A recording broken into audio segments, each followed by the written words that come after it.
Many dog and cat owners try to prepare homemade BARF menus believing that they are offering a natural and healthy diet, but most end up making serious mistakes of proportion, balance, and discipline. In this video, you will understand why this happens. Sign up now to learn more about the BARF universe and how to transform your pet's health. In the kitchen of any well-meaning owner, the scene repeats itself. Bowls arranged with raw meats, meaty bones, and some carefully chopped vegetables, all prepared with the hope of offering the dog or cat a more natural, healthy, and full of vitality meal.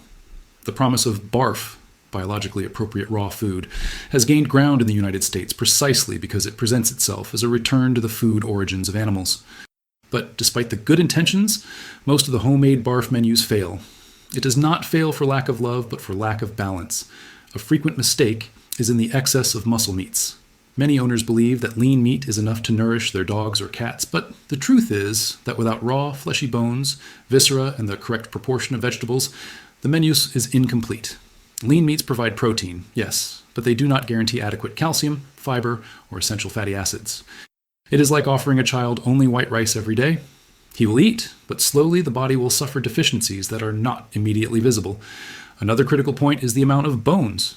In many homes, the tutor adds too many bones, imagining that more calcium is synonymous with more health. The result is the opposite: dry stools, constipation, and even risk of intestinal obstruction.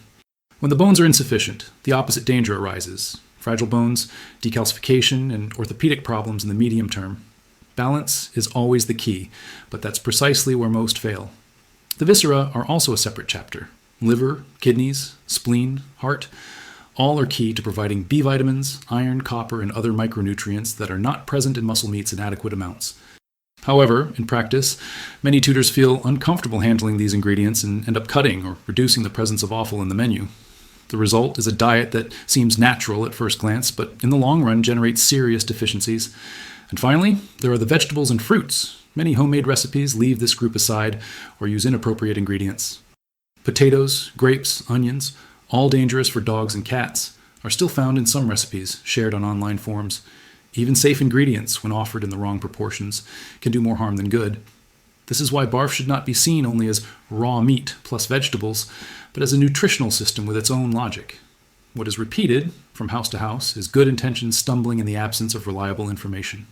Internet forums, tips from acquaintances, and even amateur videos often convey incomplete or misguided versions of the diet, creating a domino effect of silent errors. The tutor believes he is nourishing the animal better, but in practice, he is depriving its body of essential nutrients.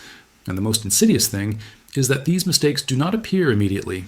The dog remains playful, the cat continues to hunt for shadows until the subtle signs begin to appear. The coat loses its shine, the skin dries out, the nails become brittle. The energy that seemed inexhaustible gives way to an unusual tiredness. In veterinary exams, changes appear in the kidneys, liver, blood, all the result of a diet set up with love but without precision. The tutor wonders where he went wrong because he believed he was offering the best of nature. It is precisely at this point that the need to understand the simple formula that really works comes in. A formula that is not hidden, but that requires discipline to be applied. The true BARF is not improvisation. It is mathematics, it is proportion, it is science applied to everyday life. In the next few moments, the explanation of this formula will show how it is possible to transform the home kitchen into a health laboratory, without complications, without exaggeration, without invisible risks. The formula begins with a rule that seems simple, but that few follow rigorously: the correct proportion between food groups. Classic BARF is structured in well-defined blocks: about 70% muscle meats, 10% raw fleshy bones, 10% viscera, and 10% safe vegetables and fruits. This division is not arbitrary. It reflects what dogs and cats would consume in the wild when hunting their prey whole. But when the tutor ignores these percentages, the diet ceases to be BARF and becomes just an unbalanced raw menu. Take raw, fleshy bones, for example, which should make up approximately 1/10 of the meal. This value ensures calcium and phosphorus in balance, avoiding both bone fragility and constipation. At home, however, it is common for tutors to offer chicken wings in excess, or, on the contrary, remove the bones for fear of accidents.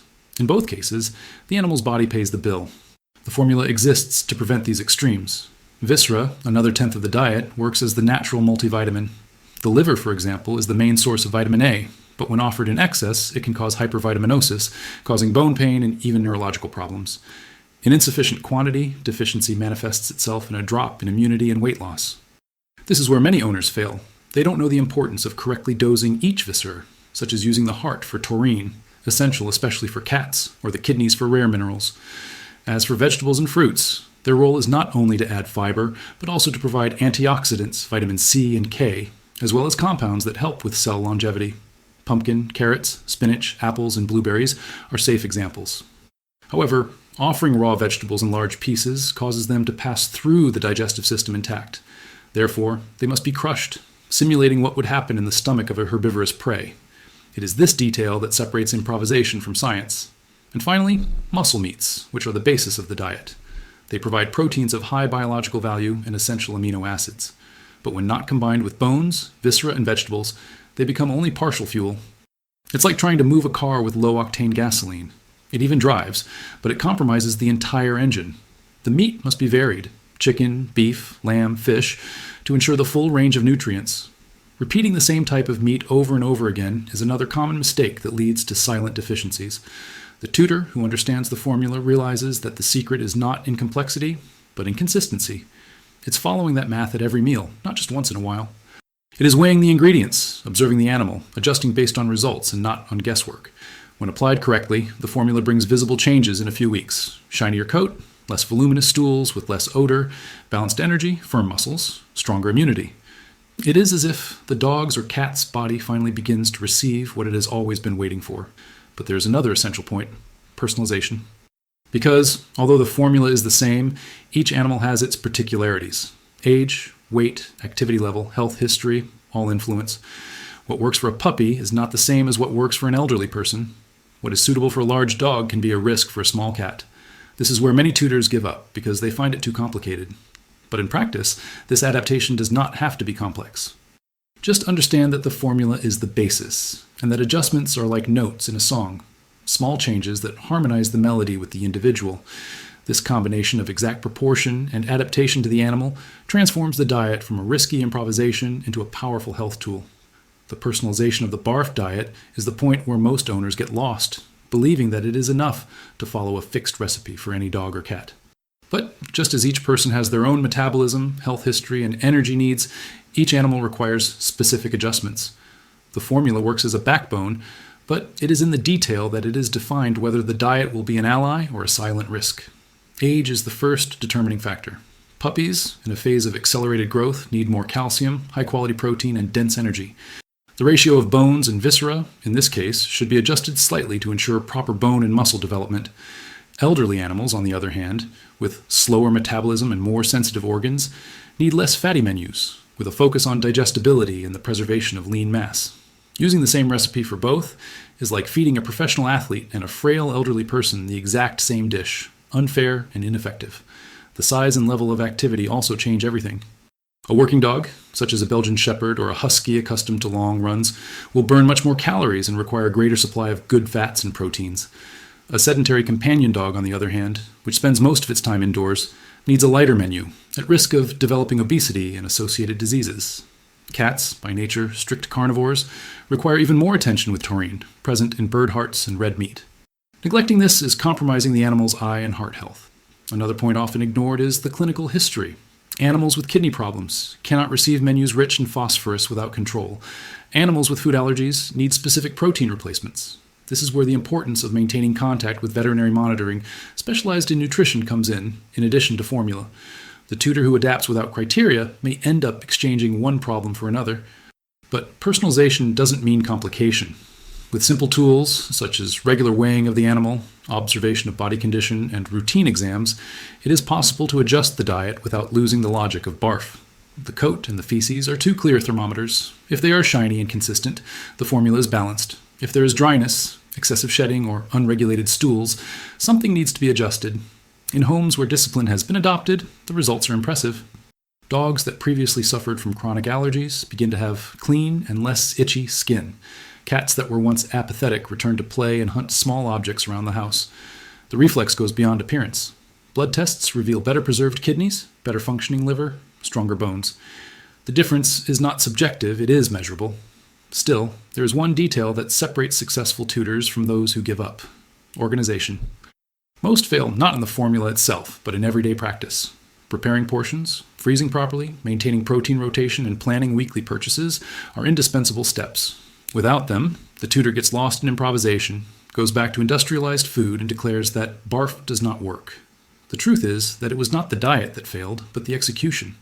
That's why understanding logistics is just as important as understanding nutrients. Discipline turns what seems complicated into a simple routine and ensures that the formula actually works over time. When one looks back and understands why so many homemade BARF menus fail, the pattern becomes clear: over-improvisation, lack of proportion, and lack of discipline. But when the owner decides to follow the simple formula, 70% assorted muscle meats, 10% raw fleshy bones, 10% offal, and 10% adequate vegetables and fruits, and still adapts it to the animal's individual needs, the diet ceases to be a risk and becomes an investment in health and longevity.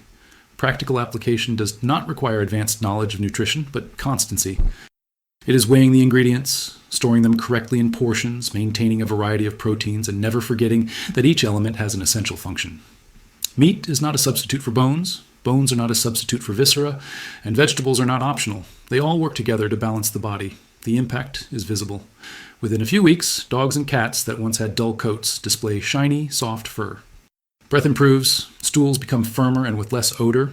The willingness to play increases. In the long term, the effect is even more remarkable. Fewer visits to the vet for chronic problems, greater immune resistance, healthier aging. These are concrete results, recorded in research and in the practice of thousands of tutors who have correctly applied the formula. It is also a change of mentality. The tutor stops seeing food as something merely palatable and starts to see each meal as a daily health construct. This awareness transforms not only the animal, but the relationship between tutor and pet. Preparing the meal becomes a gesture of deep care, of conscious responsibility. However, it is necessary to reinforce it is not enough to do similar. Failures arise precisely when rigor is exchanged for improvisation. Copying generic recipes from the internet, substituting ingredients without criteria, using only one type of meat for convenience, all these shortcuts compromise the result. The simple formula is both the most direct and the safest way. In the end, the secret of BARF that really works is not in magic formulas or fancy supplements, but in 3 pillars: proportion, personalization, and discipline.